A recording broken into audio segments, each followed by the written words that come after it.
bien-aimés dans le Seigneur, que le Seigneur vous bénisse. Nous voici pour la 7e fois pour notre grand thème, la guérison des blessures intérieures.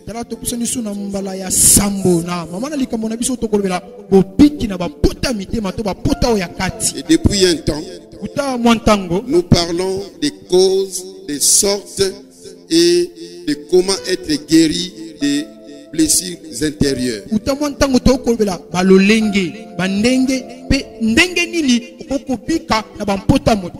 Donc à la fois nous donnons les causes des blessures intérieures, à la fois nous donnons les sortes des blessures, et à la fois nous donnons les remèdes. À cela, nous avons déjà parlé de l'hypersensibilité.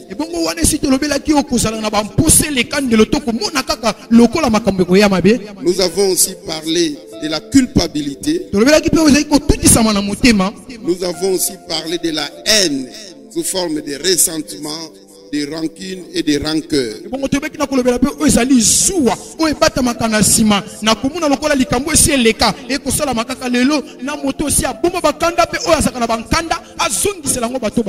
Aujourd'hui, nous voulons parler sur l'amertume.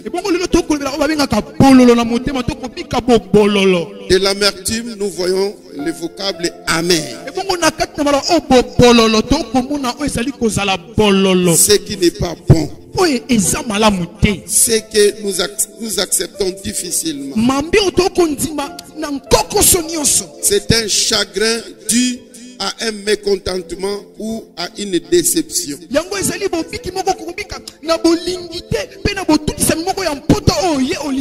Vous êtes mécontent de ce que vous êtes en train de vivre. Vous êtes déçu. Donc vous ne comprenez pas pourquoi est-ce que vous devez vivre tout ce que vous traversez. Une personne amertume, c'est une personne qui vit la déception, qui traverse des moments difficiles suite par exemple à un échec, suite à une perte, la perte d'un être cher, la perte d'une chose de valeur, la perte du service. Et ceci crée en lui un désespoir. Une personne amertume, il frôle déjà la dépression. Mais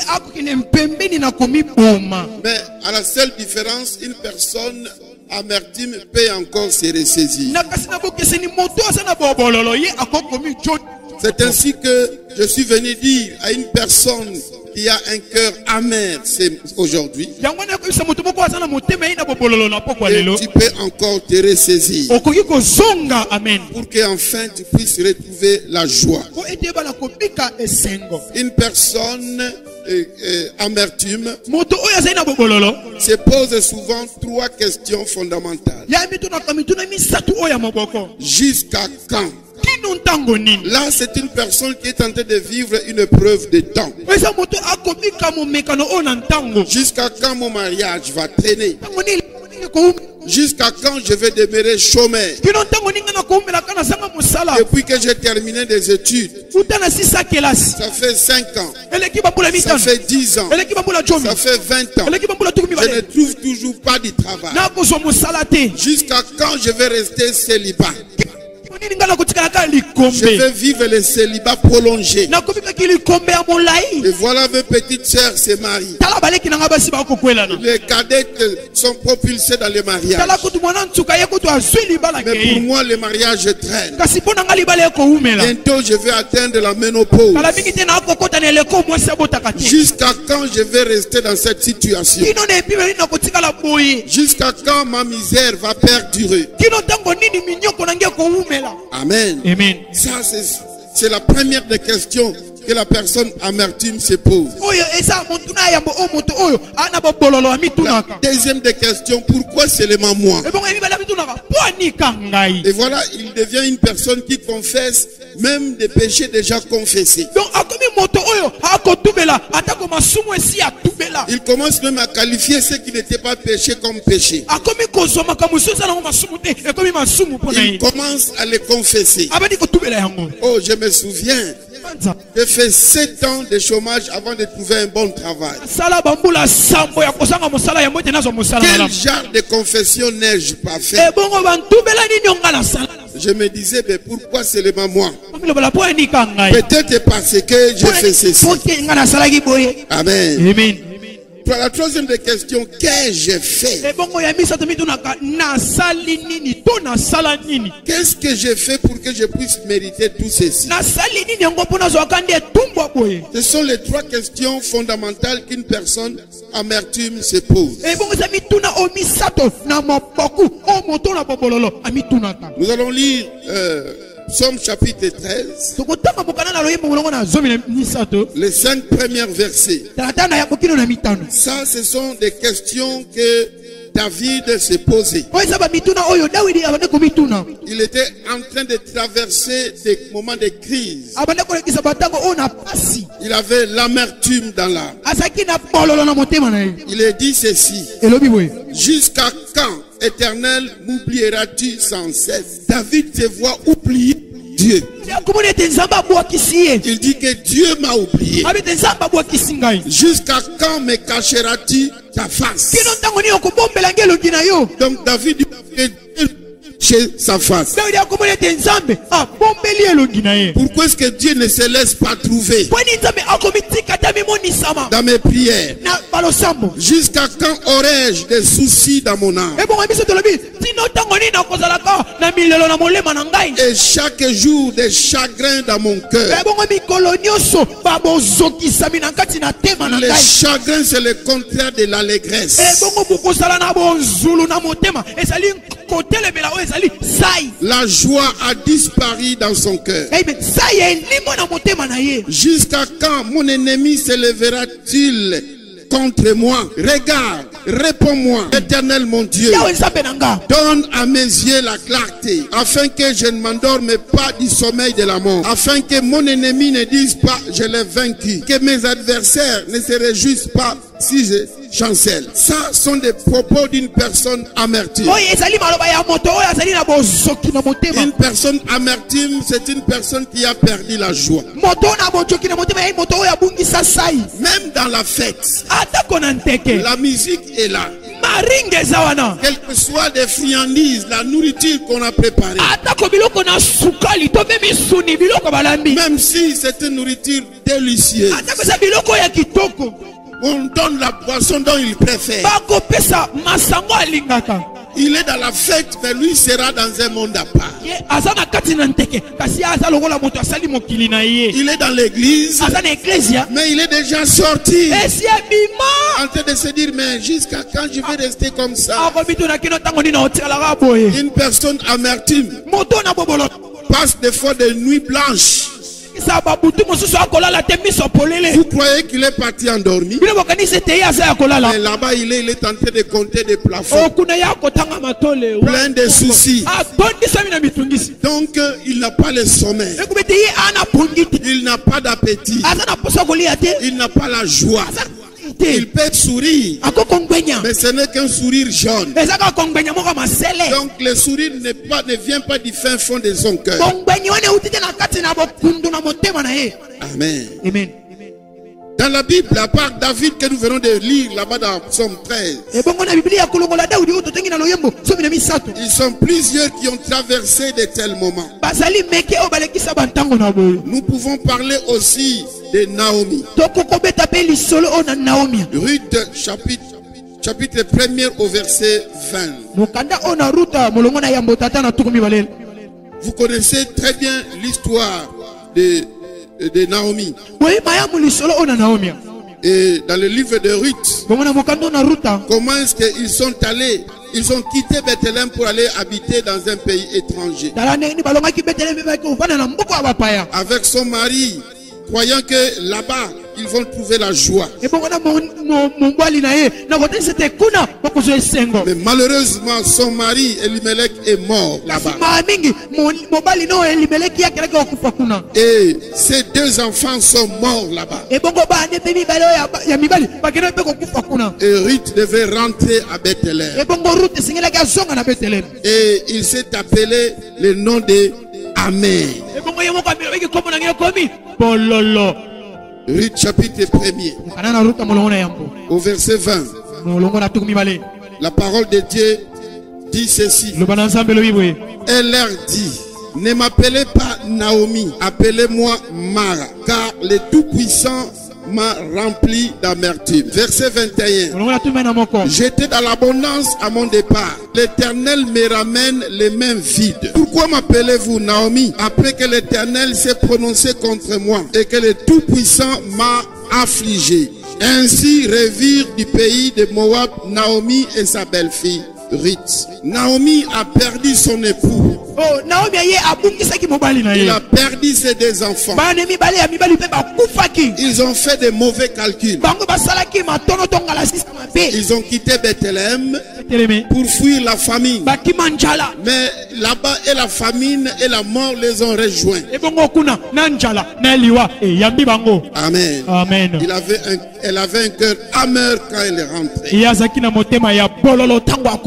Il y a aussi Anne qui avait aussi traversé ces moments d'amertume. Et vous savez, leur mari, il était devenu polygame. Et il y a sa rivale qui mettait au monde. Et qui l'a provoqué parce qu'elle n'avait pas mis au monde. 1 Samuel chapitre 1 verset 10. La Bible dit ceci. Et l'amertume dans l'âme, elle pria l'Éternel et versa des pleurs. Amen. Amen. Elle avait de l'amertume dans l'âme. Au verset 8, si nous pouvons reculer un peu. Elkana, son mari, lui disait: Anne, pourquoi pleures-tu et ne manges-tu pas? Pourquoi ton cœur est-il attristé? Est-ce que je ne vaux pas pour toi mieux que 10 fils? Amen. Et le verset dit que l'amertume dans l'âme. Ce que j'ai, malgré l'amertume, elle a quand même prié. Amen. Et elle a versé de larmes. Parce qu'une personne amertume ne fait pas de simples prières, mais elle fait des prières qui s'accompagnent des fois de larmes aux yeux. Ce que nous appelons la prière de supplication. Job a traversé aussi ces moments. Job chapitre 27 verset 2. Job dit ceci. Je commence au verset 1. Job prit de nouveau la parole sous forme sentencieuse et dit: Dieu qui me refuse justice est vivant. Le Tout-Puissant qui remplit mon âme d'amertume est vivant. Job était conscient que c'est Dieu qui lui a rendu l'amertume dans le cœur.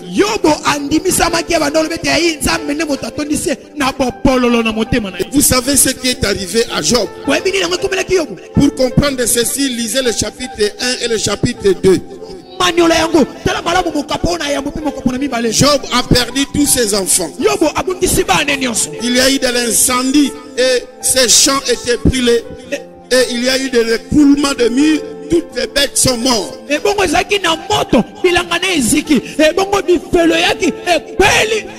Sa santé s'est détériorée. Sa femme était devenue difficile. Tu pouvais dire à Job: maudit Dieu et meurt. Les amis, les travailleurs de Job se sont retirés. Et ceux qui s'étaient approchés de lui sont venus avec la condamnation. Mais Job savait que c'est l'Éternel qui a permis que tout cela arrive dans sa vie. Il ne pouvait plus sourire. Si vous lisez le chapitre 29 de Job, vous verrez comment Job regrette sa vie passée quand il était dans l'opulence. Amen. Amen. La maladie peut entraîner l'amertume. La perte d'un être cher peut provoquer l'amertume. La perte du travail peut amener de l'amertume. La perte d'une chose de valeur peut amener de l'amertume. L'injustice dont on est victime peut provoquer l'amertume. Des injures peuvent provoquer de l'amertume. L'épreuve du temps. Quand la maternité traîne. Quand les mariages traînent. Quand le chômage se prolonge. Ça peut amener de l'amertume. Bien-aimé dans le Seigneur. Comme nous l'avons dit, la personne amertume a perdu la joie. Même au milieu d'une fête, elle a perdu la joie. La personne amertume vit un monde à part. Amen. Il n'y a pas que des païens qui les traversent. Et des chrétiens aussi en traversent. Et d'ailleurs, la plupart des chrétiens traversent ces moments. Et même la Bible la reconnaît. La Bible dit, dans Psaume chapitre 4, au verset 20, le malheur atteint souvent les justes, mais l'Éternel l'en délivre toujours. Amen. Amen. Amen. Et dans la version la Bible Semeur, on dit que les justes doivent vivre les malheurs avant que l'Éternel lui en vienne en secours. Ce qui m'a touché là-bas, c'est le vers de devoir. Les justes doivent vivre les malheurs. Bien-aimé dans le Seigneur. Donc, nous voyons que l'amertume peut frapper tout le monde. Même ceux qui ont la crainte de Dieu. Mais ceux qui n'ont pas la crainte de Dieu. Alléluia. Amen. Mais ce que nous devons savoir et ce que nous devons faire, donc ça constitue aussi le cure de cette blessure de l'amertume. Il y a 10 choses que nous devons savoir et que nous devons faire. Amen. Premièrement, n'injuriez pas Dieu. Amen. Ne dites jamais que Dieu est injuste. Ne dites jamais que Dieu ne m'aime pas. Mais bénis Dieu. Alléluia. Amen. Malgré tout ce que Job a connu, malgré tout ce qu'il a vécu, la Bible témoigne. Et en tout cela, Job ne pécha point. Et il a dit que le nom du Seigneur soit glorifié. Job chapitre 1. Versets 21 et 22. Je suis sorti ni du sein de ma mère, et ni je retournerai dans le sein de la terre. L'Éternel a donné et l'Éternel a ôté. Que le nom de l'Éternel soit béni. Ça c'est la louange. Et en tout cela, Job ne pécha point et n'attribua rien d'injustice à Dieu. Ça c'est l'attitude que nous devons avoir. Deuxième attitude, c'est de prier. Nous venons de voir tout de suite dans 1 Samuel 1 verset 10, comment est-ce que Anne a prié. L'amertume dans l'âme, Anne a prié en versant des larmes. Alléluia. Amen. Dans Jacques, au chapitre 5, au verset 13, quelqu'un parmi vous est-il dans la souffrance? Qu'il le prie. Amen. Amen. Quelqu'un est-il dans la joie? Qu'il chante des cantiques. Quelqu'un parmi vous est-il malade? Qu'il appelle les anciens de l'église. Amen. Amen. Une personne amertume traverse la souffrance. Ce n'est pas pour lui le temps de se réjouir. Mais la Bible dit que le prix, une personne amertume doit chercher la face de Dieu. Et il ne doit pas prier comme quelqu'un qui mange des fromages. Parce qu'il y a des prières de bonne vie. Éternel, je te bénis, je te rends grâce. Ah, tu es merveilleux. Tu fais un peu les ravoirs. Ce sont des prières de personnes qui ont mangé des boudins, des saucissons, des sandwichs. Mais c'est lui qui est en souffrance. Il transpire en toi. Il cherche vraiment la face de Dieu. Dans Matthieu 7:7, on a conjugué, on a cité 3 verbes qui signifiaient la prière. Demandez, on vous donnera. Cherchez, vous trouverez. Frappez, on vous ouvrira. Donc dans certaines prières, vous faites une simple demande. Dans d'autres prières, il faut chercher. Vous ne le verrez pas comme ça, mais il faut fouiller. Mais dans d'autres prières, il faut casser la porte de bénédiction. Donc il y a prière et prière. Et une personne qui a l'amertume dans l'âme ne fait pas de simples demandes. Il pénètre au niveau de chercher et au niveau de frapper. Dites Amen. Amen. Troisièmement, il doit savoir que Dieu est au contrôle de sa situation.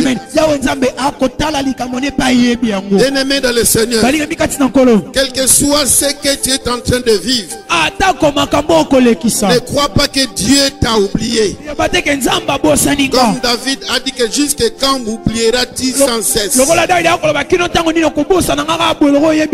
Dieu ne t'a pas oublié. Il a la situation en main. Et quel que soit des moments difficiles que tu traverses, il est là.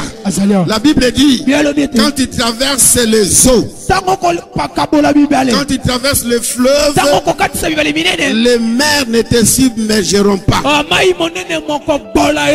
Quand tu traverses le feu, le flamme ne t'embrasera pas. Ésaïe 43, verset 1 à 2. Ainsi parle l'Éternel qui t'a créé, ô Jacob. À la place de Jacob, tu peux mettre ton nom. C'est lui qui t'a formé, ô Israël. Mettez aussi ton nom. Ne crains rien, car je te rachète. Je t'appelle par ton nom. Tu es à moi. Si tu traverses les eaux, je serai avec toi. Et le fleuve, ils ne te submergeront point. Si tu marches dans le feu, tu ne te brûleras pas. Et la flamme ne t'embrasera pas. Donc cela veut dire que Dieu est au contrôle de ta situation. Amen. Amen. Quatrième des choses, tu dois savoir que Jésus-Christ compatit avec toi. Les moments d'amertume que tu es en train de traverser, Jésus l'avait aussi traversé. Son père l'avait abandonné un moment. Il a crié à forte voix. Là dans le jardin de Gethsemane. Ça se trouve dans le livre de Matthieu 26, 36 à 38.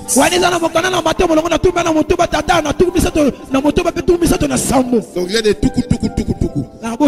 Matthieu 26, 36 à 38.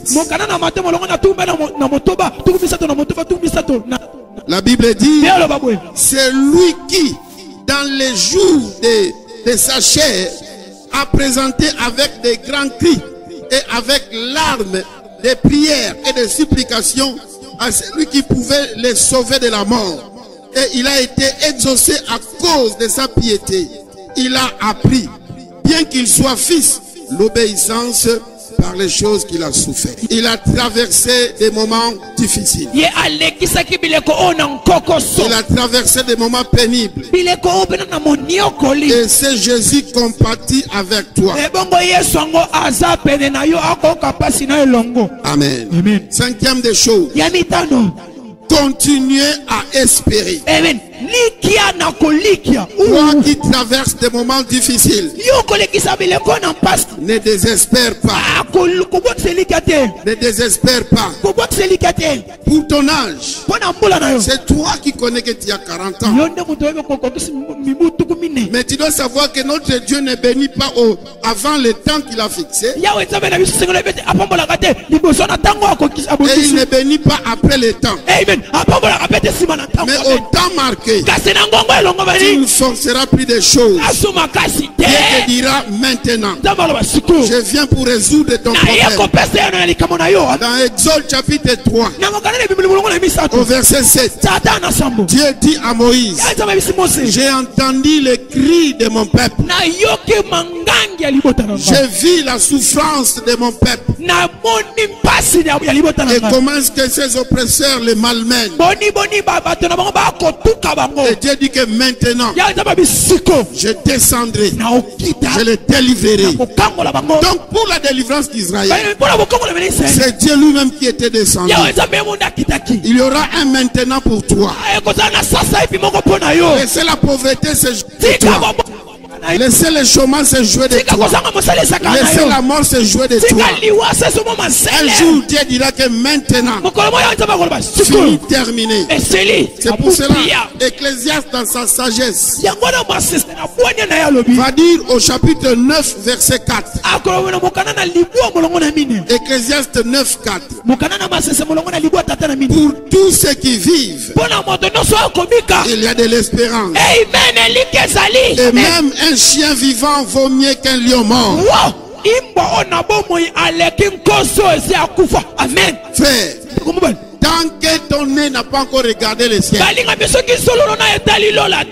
s'il est de l'eucalyptus, même s'il a les cheveux blancs, continue à espérer. Car la Bible dit, il y eut un soir, mais il y eut aussi un matin. La Bible dit, les ténèbres ne régneront pas toujours. La pauvreté ne régneront pas toujours. Les célibats ne régneront pas toujours. La maladie ne régneront pas toujours. Un jour le soleil se lèvera. Continue à espérer mon frère. Alléluia. Amen. Tu ne mourras pas. Tu vivras et tu témoigneras des hauts faits de l'Éternel. Sixième des choses, tu dois savoir, peut-être tout ce qui t'arrive parce que tu es sujet d'un débat dans le monde spirituel entre Dieu et Satan. Dieu te connaît tellement, il te vante même auprès de Satan. Et Satan demande à la permission à Dieu. Comme cela a été pour Job.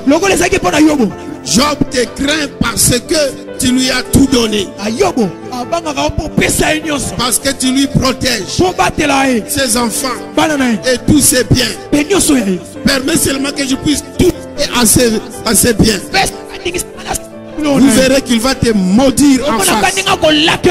Satan et Dieu ont parié. On va voir si Job va. Bien-aimé dans le Seigneur, Job n'a pas péché. Satan demande les recours. Il dit, permet que je touche à sa santé. Dieu dit, je te permets. Mais Job n'a pas toujours trahi Dieu. Satan entre par la voix de sa femme en lui disant, maudit Dieu. Job lui dit que tu gis comme une femme insensée. Ma foi ne repose pas sur des enfants, sur des biens. Si Dieu nous a donné tout cela, et s'il les retire, pourquoi nous devons l'injurier? Alléluia. Amen. Et là, c'est Dieu qui a gagné. Oh, avec tout ce qui t'arrive, qui sait? Peut-être Satan et le diable ont parié à cause de toi. Et je te dis, ne déçois pas Dieu. Ne déçois pas Dieu. Ne donne pas l'occasion au diable d'acclamer. Reste ferme. Et aussi, ce que tu dois savoir, peut-être qu'il n'y a pas Satan, mais Dieu lui-même permet cela pour t'éprouver, pour tester ta foi, pour savoir que si tu as une foi authentique, Dieu sait qu'il veut te donner de grandes choses. Mais avant de t'amener plus loin, il doit d'abord tester. Bien aimé, je vais te dire, les policiers n'ont pas la même formation que les commandos.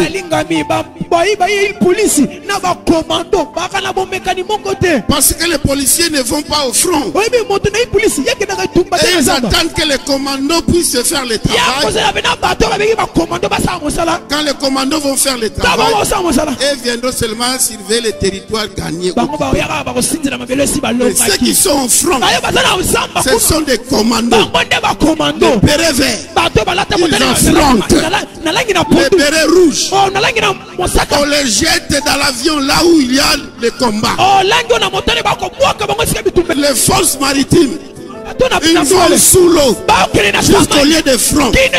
Alors ils n'ont pas la même formation. Dieu permet tout ce qui t'arrive parce qu'il sait où il va t'amener. Et parce qu'il sait ce qu'il va te donner. Oh, laisse-moi te dire ceci. Plus que la maison sera élevée, plus que sera profond la fondation. Alors toi tu souffres beaucoup parce que Dieu a tellement un plan merveilleux.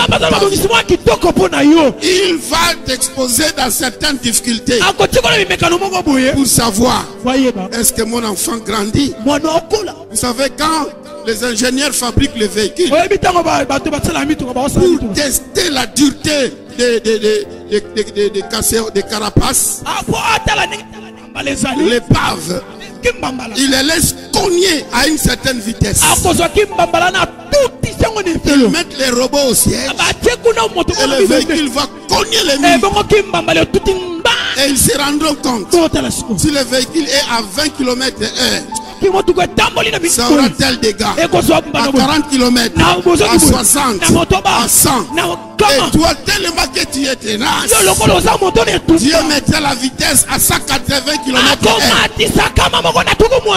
les accidents seront tellement graves parce que Dieu connaît la dureté. Et surtout sache ceci: si Dieu permet une épreuve dans ta vie, c'est qu'il connaît la dimension de ta foi. Car il est écrit, il ne permettra pas que tu sois éprouvé au-delà de tes forces. Amen.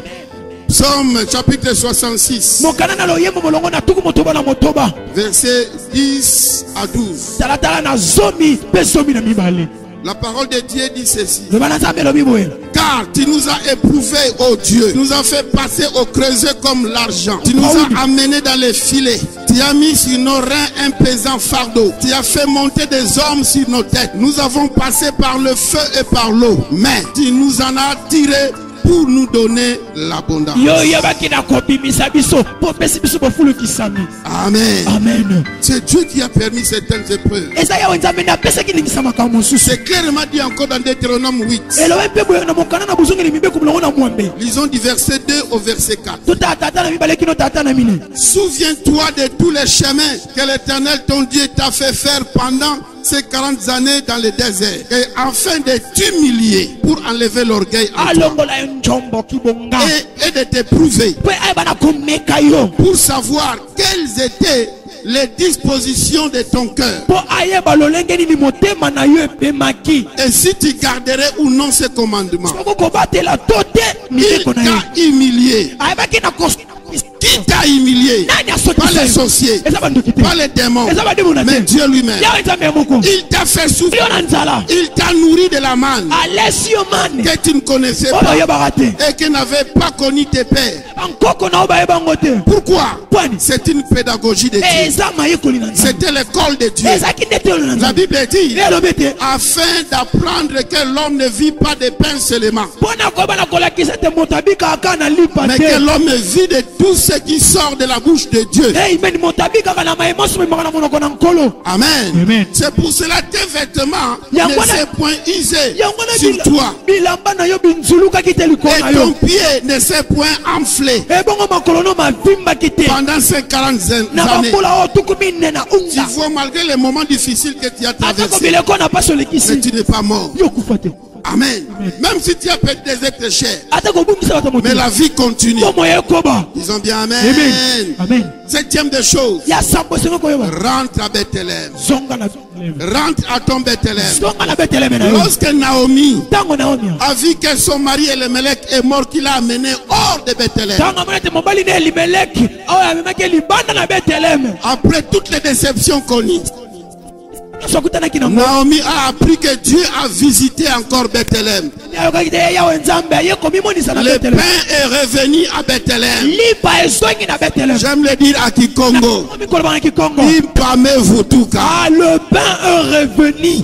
Naomi s'est dit, je ne resterai pas dans ce territoire où quelqu'un ne glorifie pas Dieu. Je dois rentrer dans ma patrie. Peut-être que tu as quitté Dieu à cause de souffrance. Tu as fui Dieu à cause de la maladie. Tu as commencé à fréquenter des charlatans. Rentre à Dieu.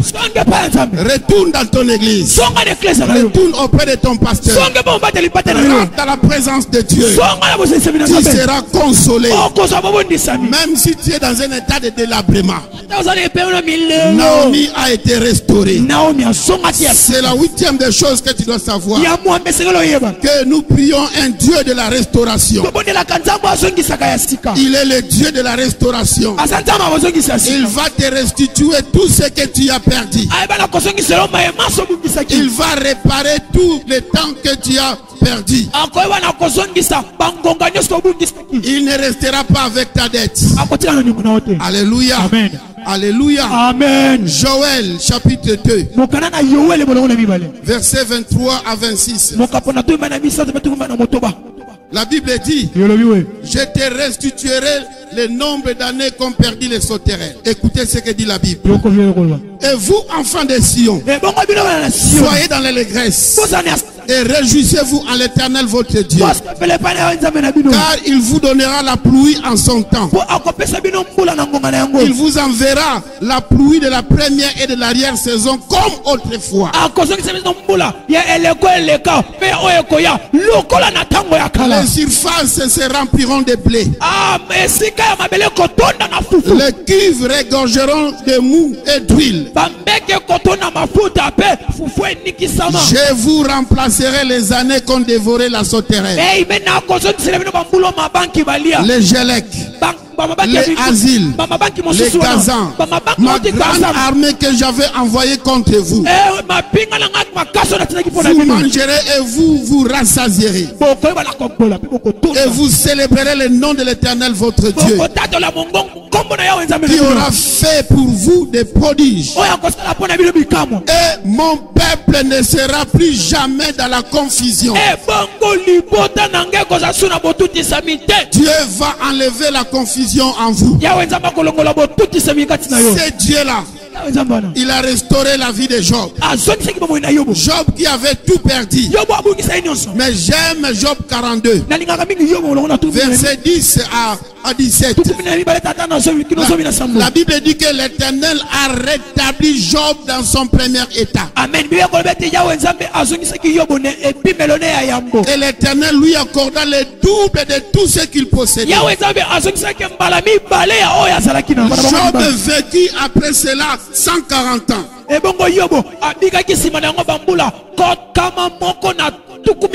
il vit ses fils et les filles de ses fils jusqu'à la 4e génération.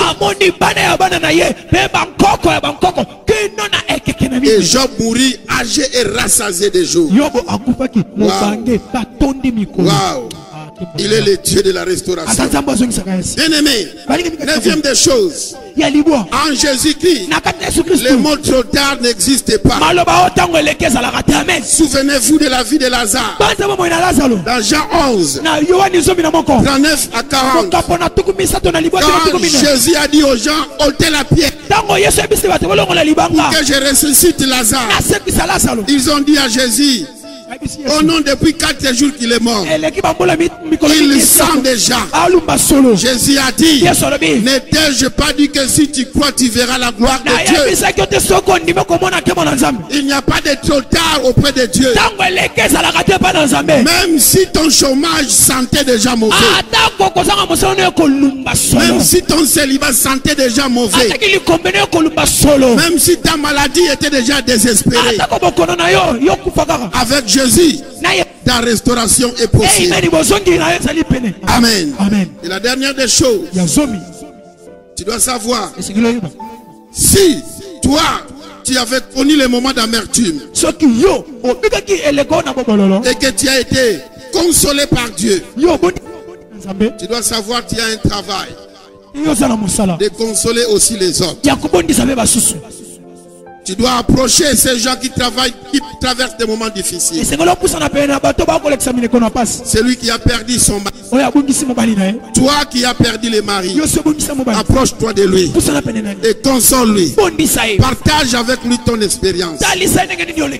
Toi qui as raté l'examen d'État, malgré qu'il est très intelligent, toi qui as connu l'événement, Dieu te préparait pour savoir aussi consoler les autres. Toi qui as perdu un enfant, tu dois travailler aussi auprès des autres. Et toi qui as déjà été consolé, console aussi les autres. Et Dieu veut les consoler par toi. Toi qui traverses des moments difficiles, je vais te dire, n'abandonne pas Dieu. Et si tu es déjà quitté, rentre à Bethléem. Rentre à Bethléem. Supporte cette épreuve. Parce que Dieu te prépare à beaucoup de choses. S'il n'y avait pas confinement, j'allais demander au groupe d'adoration de nous donner les chansons de Matou Samuel. Moi je n'ai pas une bonne voix pour les faire. Nami Tuni Nzambe Pona nini boye Pona nini boye Pona nini boye Nabo moinanga Minyokwe uti wapi Papa sie uti wapi Yesu Ufe uti wapi Yesu Nalibota nanga Yahweh Papa sie uti wapi Zambe Minyokwe uti wapi Yahweh monelanga mama wana monelanga tata wana Yomoko yebini nyako lekisa na ngongo. Papa ngai Seigneur, regarde cet homme, regarde cette femme. Ils sont presque au bout de tout, Seigneur. Veille le consoler, c'est toi le consolateur par excellence. Veille le consoler, Seigneur. Veille le consoler, mon Dieu. Veille le consoler, Père éternel. Veille le consoler, Père. Veille le consoler, veille le consoler. Que Dieu vous bénisse. Yahweh Nzambe apambola bino. Amen. Et encore